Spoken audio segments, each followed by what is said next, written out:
दर्शकबिन तपाईहरुलाई हार्दिक स्वागत गर्न चाहन्छौं। राप्ती दर्पण टेलिभिजनको अतिथि विशेष कार्यक्रममा छौं। हामी आज आइपुगेका छौं बर्दिया जिल्लाको सदरमुकाम गुलरियामा र यहाँ रहेका विभिन्न कार्यालयको विस्तृत जानकारी दिने प्रयास गरिरहेका छौं। यही क्रममा अहिले हामी छौं एकीकृत कृषि तथा पशुपन्छी विकास कार्यालय गुलरिया बर्दियामा र यस कार्यालय प्रमुख विनोद घिमिरे सर हामी माझमा हुनुहुन्छ केही जानकारी दिनको लागि। सरलाई स्वागत छ हाम्रो कार्यक्रममा। धन्यवाद, नमस्कार। सर, वर्तमान अवस्थामा केमा व्यस्त हुनुहुन्छ? तपाईहरुको होल टिम के गर्दैछ? विशेष गरी हाम्रो कार्यालय अन्तर्गत यस आर्थिक वर्ष 78-79 का लागि जुन बजेट विनियोजन भएर आएको छ र हामीले कार्यविधि अनुसार यस आर्थिक वर्षभित्र सम्पादन गर्नुपर्ने क्रियाकलापहरूका लागि अहिले हामीसँग प्राप्त हुन आएका आवेदनहरूको स्थलगत प्रमाणीकरण गर्ने र कतिपय कार्यक्रमहरू सम्झौता गर्ने र सम्झौता भएका कार्यक्रमहरूको नियमित अनुगमन गर्ने र प्राविधिक लगायतका कार्यक्रमहरू अगाडि बढिरहेको अवस्था छ। सर, आएको पनि हाराहारी 2 वर्ष हुन लागेको अवस्था पनि हो, धेरै जानकारी पनि छ। अन्य जिल्लाहरूमा अब भेटनरी तथा पशु सेवा विज्ञ केन्द्र तपाईहरुको यो जिल्लामा एकीकृत कृषि तथा पशुपन्छी भनेर राखिएको छ। उस्तै हो कार्य सम्पादन अथवा केही फरक छ? यसमा विशेष गरी संहिता आइसकेपछि हरेक जिल्लामा कुनै जिल्लामा चाहिँ कृषि ज्ञान केन्द्र र कुनै जिल्लामा भेटनरी अस्पताल भनेर रहे। तर बर्दिया, पूर्वी रुकुम र प्युठान जिल्ला 3टा जिल्लामा कुनै पनि कार्यालय कृषि पशुपन्छी हेर्ने कुनै पनि कार्यालय नभएको हुनाले प्रदेश सरकारको निर्णय अनुसार चाहिँ एकीकृत कृषि तथा पशुपन्छी विकास कार्यालय, जसले कृषि पशुपन्छी मत्स्य 3टै सेक्टर हेर्ने गरी यो 3वटा जिल्लामा स्थापना भएको।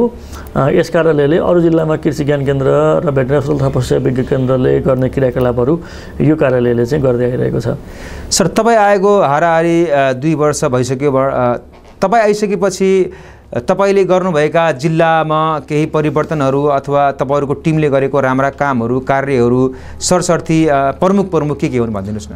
यसमा विशेष गरी हामीले सुरुको केही 5-6 महिनाको दौडानमा कार्यालय स्थापना र यसको सञ्चालनमा केही समय खर्चिनु पर्यो र हामीले अहिले हेर्ने हो भने कार्यालयको सञ्चालनदेखि लिएर यतापट्टि भेटनरी अस्पताल, त्यसैगरी भेटनरी प्रयोगशाला, त्यसैगरी चाहिँ भेटनरीतर्फ प्रभाव गर्ने सेवा, प्राविधिक सेवा र पशु उपचारका सेवाहरू, खोप सेवाहरू र त्यसैगरी कृषितर्फ पनि विभिन्न किसिमका स्मार्ट कृषि गाउँ कार्यक्रम, मिसन कार्यक्रम लगायतका केही प्रभावकारी कार्यक्रमहरू अघिल्लो वर्षदेखि सञ्चालन हुँदै आइरहेका छन् र यसमा अहिले कार्यालय स्थापना भइसकेपछि किसानहरूलाई निकै सहजता भएको छ। पहिला यहाँबाट कार्यालयका लागि किसानहरू चाहिँ कृषि ज्ञान केन्द्र बाँके अथवा भेटनरी अस्पताल पशु सेवा विज्ञ केन्द्र बाँके जानुपर्ने अवस्था थियो भने कार्यालय स्थापना भइसकेपछि उहाँहरू यहीँ जोडिन सक्नु भएको छ भने हामीले नजिकबाट कार्यालयको काम कारबाहीलाई किसानमाझ पुर्याउन प्राविधिक सेवा टेवा गर्ने हिसाबले राम्रो भइरहेको छ र अलिकति नयाँ अभ्यास सुरुवात गरेको कार्यालय स्थापना भइसकेपछि हामीसँग पर्याप्त किसानको गुनासोहरू भनेको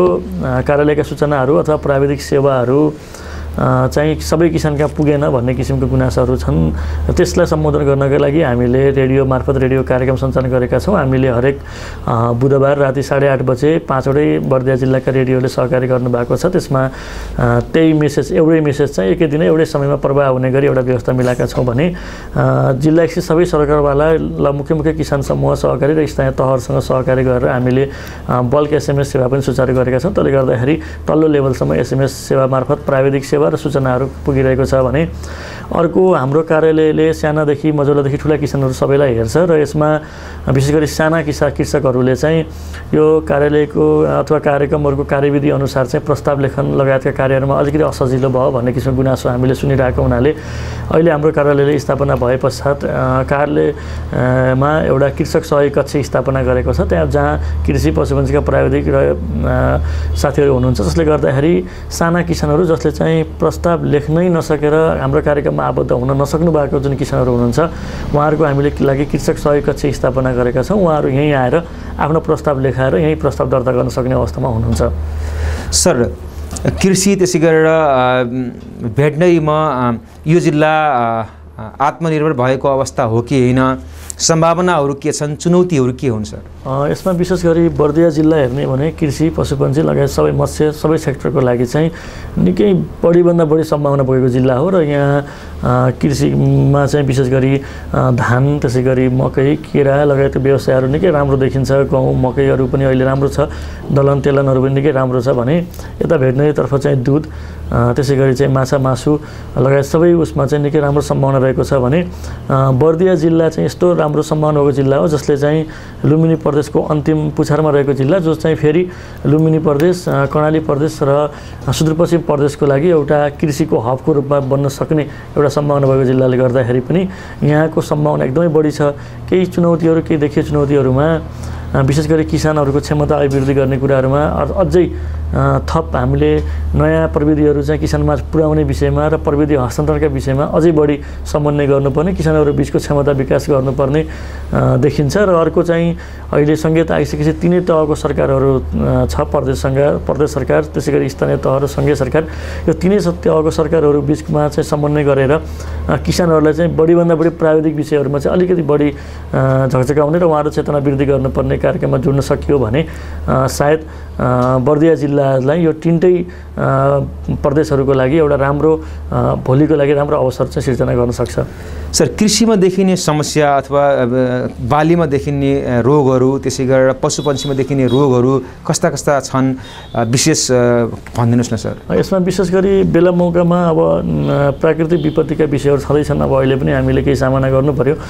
त्यसै गरी पशुपन्छीहरूमा अलिक बढी रोगहरू देखिने गर्छ। यतापट्टि खोरेतका कुराहरू भए, पिपिआरका कुराहरू भए, केही रोगहरू कुखुराहरूमा, त्यसै गरी बङ्गुरहरूमा, बाख्राहरूमा केही रोगहरू देखिरहेको छ। र त्यसको लागि हामीले चाहिँ हाम्रो खोरेत रोग उन्मूलन अभियान कार्यक्रम पनि छ प्रदेश सरकारको भने हाम्रो भेटनरी प्रयोगशाला जुन सुर्खेतमा छ उहाँसँग समन्वय गरेर हामीले रोग निदानका लागि पनि धेरै पहलहरू गरिरहेका हुन्छौँ भने अर्को कृषितर्फ पनि जस्तै अब यो मकैको सिजन छ, फौजी किराका कुराहरू भए, आलुमा चाहिँ पछौटे डडुवाका कुराहरू भए, केही बाली विशेष रोगहरू किराहरू चाहिँ लाग्ने गर्छन् जसले गर्दा विशेष बेला किसानहरूलाई सताउने र केही क्षतिहरू गर्ने गरिरहेको छ भने हामीले यसलाई अलिकति प्राविधिक समन्वय स्थानीय तहसँग चाहिँ हामी हरेक 2 महिनामा बैठक बस्ने र यस्ता किसिमका समस्याहरू आउँदाखेरि सँगै एउटा टिम बनाएर चाहिँ समाधान खोज्ने किसिमका प्रयत्नहरू गरिरहेका छौँ।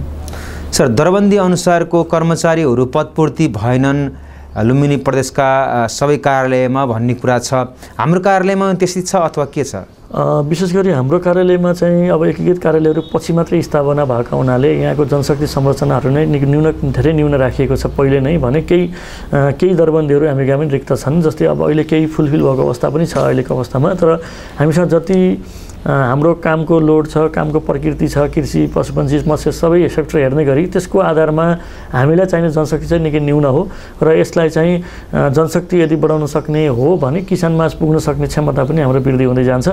र अर्को अर्थमा हामीले प्रदेश सरकारले चाहिँ हरित स्वयंसेवक परिचालन गर्ने कार्यक्रम पनि छ र हामीले बर्दिया जिल्लामा पनि हरित स्वयंसेवकहरू पहिचान गरेर केही प्राविधिक सहजता किसानलाई पुर्याउने काममा चाहिँ उहाँहरू मार्फत चाहिँ विशेष गरी प्रविधि हस्तान्तरणमा चाहिँ टेवा पुर्याइरहेको अवस्था छ। सर, अनुदानका कुराहरू पनि व्यापक रूपमा उठ्ने गर्छन्। अनुदान दिने क्रममा पनि धेरै अनियमितता चलखेल हुने गरेको भन्ने कुरा सुनिन्छ। अनुदानहरू कसरी बाँडिरहनु भएको छ? विशेष गरी अनुदानमा हाम्रो आफ्नै नम्स छ, आफ्नै कार्यविधि छ। हामीले अनुदानको कार्यक्रमहरू सबै सूचना निकालेर त्यसपछि सूचनामा प्राप्त भएका आवेदनहरूलाई प्राविधिक दृष्टिकोणले उपयुक्त छ छैन अथवा आवेदकहरू चाहिँ अन्य कार्यक्रमहरूबाट लाभान्वित हुनुहुन्छ कि हुनुहुन्न भन्ने क्रस चेक गरेर र उहाँको फिल्डको आधारमा पुष्टि भएअनुसार हामीले स्वीकृत गरेर उहाँलाई अनुदान प्रवाह गर्ने हो। ठ्याक्कै जुन तरिकाले अब हजुरले प्रश्न सोध्नुभयो त्यो तरिकाले बर्दिया जिल्लामा गत 1 वर्षदेखि हामीले अनुगमनलाई अलिकति तीव्र दिएका छौँ र अनुगमन तीव्र दिने र उहाँहरूको पनि 3 किसिमले एउटा सिलेक्सन हुनुभन्दा पहिला एउटा उहाँहरूलाई सम्झौता गरेर काम गर्दै गर्दा र एउटा चाहिँ भुक्तानी गर्नभन्दा अगाडि 3टा स्टेजमा चाहिँ अनुगमन गरिरहेका हुन्छौँ भने त्यस पछाडि पनि फलोअप कार्यक्रमहरू सानो फलोअप कार्यक्रमहरू राखेर अर्को आर्थिक वर्षमा पनि के काम गरिराख्नु भएको छ उहाँहरूले भनेर अनुगमन गर्ने र उहाँहरूले अनुदान पाइसकेपछि उहाँहरूको चाहिँ क्षेत्र विस्तार लगायत पूर्वाधार विकास लगायतका यन्त्रोपकरणहरू र उहाँहरूको प्रविधिहरूमा के किसिमका उपलब्धिहरू हासिल भए भन्ने विषयमा हामीले उपलब्धि फारम भराउने र उहाँहरूको त्यसको अनुसार चाहिँ अनुगमन गर्ने किसिमले गरिरहेको हुनाले बर्दिया जिल्लाको केसमा चाहिँ त्यो समस्या छैन। हामीले गत वर्ष पनि अनुदान सम्झौता गरेर काम नगर्ने किसानहरूको लागि चाहिँ कार्यक्रमहरू बिचमै रद्द गर्ने रोक्ने किसिमका कार्यक्रमहरू पनि गरेको हुनाले र यसलाई दोहोरोपना हुन नदिन स्थानीय तहहरूसँग पनि त्यही किसिमको चाहिँ समन्वय गरिरहेको हुनाले बर्दिया जिल्लामा त्यो समस्या चाहिँ छैन। सर, स्थानीय तहले पनि कृषि क्षेत्रमा केही कामहरू गर्छ होइन सर? उहाँ स्थानीय तहहरूमा पालिकाहरू पनि कृषि शाखा भनेर विभिन्न शाखाहरूले काम गरिरहेको अवस्था तपाईहरूले गर्ने उहाँहरूले गर्ने एउटै हो अथवा केही संवैधानिक व्यवस्था हो? अब कृषि क्षेत्र चाहिँ तिनै तहको सरकारको क्षेत्रमा परेको छ, त्यही भएर गर्ने क्रियाकलापहरू एउटै हुन्छन्। तर क्रियाकलापहरू एउटै हुँदै पनि त्यसभित्रका चाहिँ प्राविधिक विषयहरू र त्यसभित्र गर्ने क्षेत्रगत विषयहरू हामीले छुट्याएका हुन्छौँ र यसमा पनि विशेष गरी कृषि प्रसारका सेवाहरू र सामान्य साना किसानसँग लक्षित कार्यक्रमहरू, बिउ लगायतका नस्लहरू वितरणका कार्यक्रमहरू स्थानीय तहले गर्नुहुन्छ भने हामीले अलिकति बिचका व्यवसायिक किसानहरूलाई जहाँ चाहिँ व्यवसायीकरणको क्षेत्र विकास गर्ने र अलिकति उहाँहरूलाई चाहिँ औद्योगिकरणतर्फ उन्मुख गराउने, यान्त्रिकरणतर्फ उन्मुख गराउने गतिविधिहरू हामी गर्छौँ भने सङ्घीय सरकार मातहतका कार्यालयहरूले उहाँहरूले औद्योगिकरणमा जोड दिने र विशेष गरी आयात निर्यातमा अलिकति आयात प्रतिस्थापन गर्ने र निर्यात प्रवर्धन गर्ने विषयहरूमा काम गर्नुहुन्छ। बाली उही नै हो, कार्यक्रमहरू उस्तै देखिन्छन् तर गर्ने प्रवृत्तिहरू चाहिँ संवैधानिक व्यवस्था अनुसार कृषि क्षेत्र तिनवटै तहको सरकारमा भएको हुनाले त्यो किसिमको देखिएको छ। तर दोहोरोपना रोक्नका लागि हामीले तिनै सङ्घीय सरकारको कार्यालय, हाम्रो प्रदेश कार्यालय र स्थानीय तहसँग चाहिँ हामीले रेगुलरली मिटिङहरू गर्ने, अन्तरिका गोष्ठीहरू गर्ने र हाम्रो सूचनाहरू आदान प्रदान गर्ने भएको हुनाले केही हदसम्म रोक्न सक्ने अवस्था रहेको छ। सर, कृषिमा आबद्ध हुन चाहने इच्छुक व्यक्तित्वहरू अथवा भनौँ कृषकहरूको सङ्ख्या दिन प्रतिदिन घट्दै गइरहेको अवस्था हाम्रो नेपालमा धेरै त्यस्ता कृषिमा तपाईका कृषि ज्ञान केन्द्र लगायत तपाईँहरूका यस्ता विभिन्न कार्यालयहरूमा नेपालमा छन्, तर पनि कृषिमा जति गर्नुपर्ने हो उहाँहरूले तपाईँहरूले नगरिरहेको कारणले हो अथवा के कारणले यो समस्या आइरहेछ नि? किन?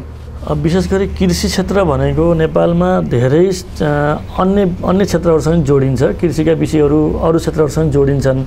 कृषि भन्नाले ठ्याक्कै कृषिले मात्रै विकास गरेर नेपालको कृषि चाहिँ विकास हुने अथवा फड्को मार्ने चाहिँ होइन। कृषिसँग सम्बन्धित विद्युतका कुराहरू छन्, पूर्वाधारका कुराहरू छन्, सिँचाइका कुराहरू छन्, अन्य विषयहरू पनि छन्, आयात निर्यातका त्यसका नर्म्सहरू, त्यसका रेगुलेसनका कुराहरू पनि छन्। तर कार्यालयले प्राविधिक सेवा टेवा प्रवाह गर्ने हो, कार्यालयले उहाँहरूलाई प्रतिस्पर्धी बनाउनका लागि सपोर्ट गर्ने हो र तपाईँले भने जस्तै कृषि क्षेत्रमा चाहिँ धेरै किसानहरू आबद्ध भएको कारणले गर्दा पनि यसका इस्युहरू धेरै छन्। जस्तै अब हाम्रा जग्गाका विषयहरूमा पनि धेरै इस्युहरू छन्। हामी साना साना क्लस्टरमा खेतीहरू गर्न मन पराउँछौँ, हामी आलीका कुराहरूमा अलि बढी संवेदनशीलता देखाउँछौँ। तर हाम्रो अहिलेको मोडालिटीमा चाहिँ कृषि क्षेत्रलाई व्यवसायीकरण गरेर जानुपर्छ, कृषि क्षेत्रलाई चाहिँ अलिकति ठुलो स्केलमा लानुपर्छ, औद्योगिकरणको रूपमा रूपान्तर गर्नुपर्छ भन्ने हो। तर जति पनि उद्योगहरू छन्, कृषि क्षेत्र भनेको त उद्योगको पनि उद्योग हो। यसको कच्चा पदार्थदेखि हरेक कुराहरू कृषि क्षेत्रबाट आउँछ। त्यो भएको हुनाले यसलाई कृषिले एकल गरेर चाहिँ मात्र सार्थक हुने विषय होइन। यसलाई थुप्रै सेक्टरहरू, थुप्रै अन्य निकायहरू पनि सम्बन्ध भएको हुन्छ। सबै निकायबाट यसको जोडबल हुन सकेमा मात्र अगाडि बढ्ने हो भने अहिले केही किसानहरू चाहिँ अलिकति बेला बेलामा आउने यो प्राकृतिक विपत्तिका कुराहरू भए, बेला बेलामा आउने यो नीतिगत विषयहरूले गर्दाखेरि केही समस्याहरू देखिन्छन्। तर अहिले हेर्दा के देखिन्छ भने साना साना किसानहरू, साना साना भोल्युमका किसानहरू जसले प्रतिस्पर्धी गर्न सक्दैन उहाँहरू चाहिँ छोडिरहेको र अलिक ठुलो लगानी गर्ने, अलिकति व्यवसायिक क्षेत्र विस्तारहरू गर्ने र अलिकति फर्मको रूपमा, कम्पनीको रूपमा र विशेष गरी एग्रो टुरिज्मको रूपमा विकास गर्ने युवाहरू चाहिँ दैनिक मौका आउनुहुन्छ। उहाँहरू चाहिँ यसमा आकर्षण भइरहेको र यसलाई एउटा व्यवसायिक रूपमा चाहिँ अँगाल्न सक्ने किसिमका जनशक्ति फेरि यता आइराख्नु भएको, रुचि देखिराख्नु भएको देखिन्छ। यसले गर्दाखेरि अब हाम्रो कृषिको मोडल कस्तो हो भन्दाखेरि हाम्रा साना साना टुक्री जग्गाहरूलाई चाहिँ चक्लाबन्दीको रूपमा लैजाने र कम्पनी मोडल अथवा सहकारी मोडलको माध्यमबाट रोजगारी सिर्जना गर्ने र विशेष गरी ठुलो परिमाणमा उद्योगलाई दिन सक्ने चाहिँ परिमाणमा चाहिँ कृषि उत्पादन गर्नेतिर उन्मुख भएको हुनाले त्यस्ता युवाहरू पनि आकर्षित भइरहेको देखिन्छ। सर, यो पहिलो, दोस्रो, तेस्रो यो कोभिड-19 को प्रभाव हाम्रो कार्यालयमा कतिको पर्यो? काम गर्ने क्रममा के कति असरहरू पर्यो? पक्कै पनि कोभिडले हाम्रो कृषिलाई, कोभिडले निकै नराम्रो तरिकाले पनि हामीलाई प्रभाव पारेको छ। विशेष गरी कृषिका क्रियाकलापहरू सिजनको आधारमा हुन्छन्। जस्तै अब हामीले अरू विषयहरू अरू उद्योगहरू अरू सञ्चालन गर्दाखेरि अरू उत्पादनका कुराहरू चाहिँ जति बेला गर्दा पनि हुन्छ, तर कृषिका बाली वस्तुका विशेषका कुराहरू चाहिँ त्यही सिजनमा गर्नुपर्ने हुनाले त्यति बेला कोभिडको प्रभावले गर्दाखेरि समयमा मल बिउको अभाव हुने, समयमा यन्त्र उपकरणको त्यति बेला उपलब्ध नहुने, त्यस्ता विषयवस्तुहरूले गर्दाखेरि कोभिडले गर्दा केही कृषि प्रभावित परेको छ। र त्यसलाई कोभिडले एउटा पाठ पनि के सिकाएको छ भने हामी आफैमा आत्मनिर्भर बन्नुपर्छ र हामीले आफूलाई चाहिने स्रोतहरू लगायतका कृषिजन्य उत्पादनहरू आफै उत्पादन गर्नुपर्छ भन्ने एउटा सन्देश पनि दिएको छ। यदि हामीले यसको पोजिटिभ पार्टलाई हेरेर अगाडि बढ्न सक्यौँ भने हामी अगाडि बढ्न सक्ने सम्भावना पनि देखिन्छ। सर, यो कोरोना अथवा कोभिड-19 जनावरहरूलाई पनि के छ, पशुहरूलाई पनि लागेको अवस्था केही रहन्छ? त्यसो ठ्याक्कै हामीसँग चाहिँ त्यसको चाहिँ एभिडेन्स प्राप्त भएको छैन। तर त्यो मात्रै होइन, कोभिड मात्रै एउटा होइन, कोभिडभन्दा ठुलो महामारी जन्य रोगहरू चाहिँ मान्छेबाट पशुमा, पशुबाट मान्छेमा सर्ने सम्भावना छ। हामी जति संवेदनशील कोभिडको बारेमा भएको छौँ त्योभन्दा अझै बढी संवेदनशील चाहिँ पशुपन्छी र पशुपन्छीबाट सिर्जित हुने रोगहरू अथवा मानवबाट पशुपन्छीमा सिर्जित हुने रोगहरूमा पनि हामीले ध्यान दिनु एकदमै जरुरी छ। सर, कृषिमा आधुनिक यन्त्रहरूको प्रयोग गरेर हामी अगाडि बढ्यौँ भने राम्रो गर्न सक्छौँ भन्ने कुरा पनि छ सर। विश्वका धेरै विकास भएका देशहरूमा त्यो प्रयोग पनि ल्याइएको अवस्था हाम्रो नेपालमा ल्याउन सक्ने सम्भावना रहन्छ कि रहन्न, अथवा के गर्नु? विकास भइरहेको छ। हामीले ल्याउन सक्ने भन्दा पनि हामी एकदमै धेरै अलि बढी महत्त्वाकांक्षी हुने चाहिँ हाम्रो एउटा परिपाटी विकास भएको छ। त्यति धेरै महत्त्वाकांक्षी नभए जुन तरिकाले अहिले हाम्रो विगत 5 वर्षको विगत 10 वर्षको कृषिहरू हेर्ने भने विभिन्न क्षेत्रमा चक्लाबन्दीका कुराहरू, अलिकति यान्त्रिकरणका कुराहरू धेरै विकास भइसकेका छन्, हामीले अपनाइसकेका छौँ र किसानलाई हस्तान्तरण गरिसकेका छौँ। अहिले हाम्रै बर्दिया जिल्लामा पनि 4 चक्के मेसिनबाट चाहिँ धान रोपाइ गर्ने कार्यक्रमहरू सुरुवात भइसकेका छन्। अघिल्लो वर्षबाट हामीले प्रदेश सरकारले नै खरिद गरेर किसान समूह सहकारीलाई हस्तान्तरण गरेर उहाँहरूलाई चाहिँ रोप्नको लागि प्रेरित पनि गऱ्यौँ। र अहिले बर्दिया जिल्लाका राजापुर क्षेत्रमा धेरै जस्तो खेतहरू चाहिँ मेसिनबाट रोप्ने सुरुवात भएको छ। त्यस्तै कम्बाइन हार्भेस्टरका कुराहरू भए। अलिकति कृषिमा चाहिँ यान्त्रिकरण भित्रिसकेको अवस्था छ, तर यसलाई के भन्छ भने इट टेक्स टाइम, केही समय चाहिँ लिन्छ, किनकि किसानहरूलाई त्यो बुझाउन, त्यो किसान फ्रेन्डली, साना किसान फ्रेन्डली बनाउनको लागि चाहिँ हामीले अलि प्रयत्न गर्नुपर्ने हुन्छ, ताकि भोलि त्यसले गर्दाखेरि यसले चाहिँ अहिले न्यून रोजगारी अथवा न्यून जनशक्तिको चाहिँ अभाव परिपूर्ति गर्ने र अलिकति किसानको कस्टलाई घटाइदिने किसिमका चाहिँ यान्त्रिकरणहरू चाहिँ भित्राउनु पर्ने र त्यसलाई चाहिँ विशेष गरी प्रविधि हस्तान्तरण मार्फत किसान मैत्री बनाउन चाहिँ जरुरी छ। सर, तपाईहरूले लिनुपर्ने सहयोग कुन कुन निकायबाट हो र कहाँबाट सहयोग पाइरहेको अवस्था हो काम गर्ने क्रममा? हामी प्रदेश सरकार अन्तर्गत कार्यालय हो, प्रदेशको निर्देशनालय मन्त्रालय त छँदैछ, त्यसमाथि पनि हामीले सँगै सरकारका विभिन्न जस्तै अब क्वारेन्टाइनका कुराहरू हुन्छन्, रोग सम्बन्धी कुराहरू हुन्छन्, त्यसै गरी हाम्रो स्थानीय तहहरूसँग जोडेका विषयहरू हुन्छन्, स्थानीय सरकारहरूसँग हामीले समन्वय गर्नुपर्ने हुन्छ, यतापट्टि रोग अन्वेषण प्रयोगशाला सुर्खेतसँग समन्वय गर्नुपर्ने हुन्छ, प्लान्ट तथा एनिमल क्वारेन्टाइनसँग हामीले समन्वय गर्नुपर्ने हुन्छ, कृषि अनुसन्धान निर्देशनालयबाट स्रोत बिउहरू नस्लहरू उपलब्ध हुन्छ, उहाँसँग समन्वय गर्नुपर्ने हुन्छ। तर अहिलेको कन्टेक्स्टमा यो संहिता लागू भएपछि केही वर्ष चाहिँ केही कठिनाइ भए तापनि अहिले चाहिँ हामीले यो टेक्निकल लिङ्केजलाई अलिकति अगाडि बढाइरहेको हुनाले हामीले ती सरकारवाला निकायहरूसँग, ती कार्यालयहरूसँग चाहिँ हाम्रो समन्वय राम्रो छ। सर, राजनीतिक हस्तक्षेपका कुराहरू, अब राजनीतिक प्रेसरका कुराहरू पनि सबै जिल्लामा छन् भनेर चाहिँ हामीले सुनेका छौँ। विशेष गरी त यो अनुदानको विषयमा विशेष हुन्छ भन्ने कुरा पनि छ सर, त्यस्तो रहन्छ अथवा के छ? यसो सर, राजनीतिक हस्तक्षेप भनेर हामी कहाँ त्यस्तो किसिमको राजनीतिक हस्तक्षेप चाहिँ आउँदैन। हामीसँग कर्मचारीसँग आफ्नै कार्यविधि छ, आफ्नै नम्स छ, आफ्नै मापदण्ड छ। हामी सजिलै त्यही मापदण्डलाई टेकेर किसानहरू सिलेक्सन गर्न सक्छौँ भने हामीले सिलेक्सन गर्ने किसानहरूले भोलि हाम्रो लक्ष्य अनुसार, उद्देश्य अनुसार चाहिँ हामीलाई उपलब्धि दिन सक्छ भन्ने हामीलाई यकिन भएपछि काम गर्ने हो। अब अन्य जिल्लाको भन्दा पनि बर्दिया जिल्लाको कुरामा चाहिँ हामीलाई राजनीतिक वर्गबाट सहयोग भएको छ, कुनै हस्तक्षेप भएको छैन। तर हामीले किनकि धेरै जसो केही सम्झौताहरू चाहिँ अघिल्लो वर्ष गरिसकेपछि पनि बिचमा अनुगमन पश्चात हामीले केही रद्द पनि गरेका छौँ। त्यससम्म हामी गर्न सक्ने हामीलाई छुट छ, किन कार्यविधिले दिएको छ, व्यवस्था गरेको छ। हामीले आफ्नै किसिमले आफ्नो मापदण्ड अनुसार गर्दाखेरि त्यसमा कुनै हस्तक्षेप चाहिँ हुँदैन। सर, अब अन्ततिर छौँ, यो भनिदिनुहोस्, कार्यालयको अथवा तपाईँले काम गर्ने क्रममा समस्या के आइपरेको छ, समस्या के हो र समाधानको उपाय के हो? हामीले अलिकति यो अनुदान जुन प्रक्रिया छ यसलाई अलिकति व्यवस्थित गराउनै पर्छ, किनकि हामीले जुन तरिकाले हामी टेक्निकल मान्छेले अनुदान वितरण गरिरहेका छौँ, टेक्निकल मान्छेले यसरी अनुदान मात्रै वितरण गर्दाखेरि हामीले जुन किसानलाई प्राविधिक ज्ञान दिन पर्ने हो। त्यो ज्ञानमा हामी आफै अपडेट हुने र किसानलाई अपडेट गराउन चाहिँ असक्षम हुन सक्छौँ। त्यही भएर हामीलाई प्राविधिक सेक्टरतिर अझै बढी लगाउनुपर्छ र यो अनुदानको मोडेललाई अलिकति व्यवस्थित बनाएर कुनै छुट्टै निकायबाट होस् अथवा कुनै छुट्टै संयन्त्रबाट यसको मोडलिटी चेन्ज गर्नुपर्ने अवस्था देखिन्छ अहिलेको अवस्थामा।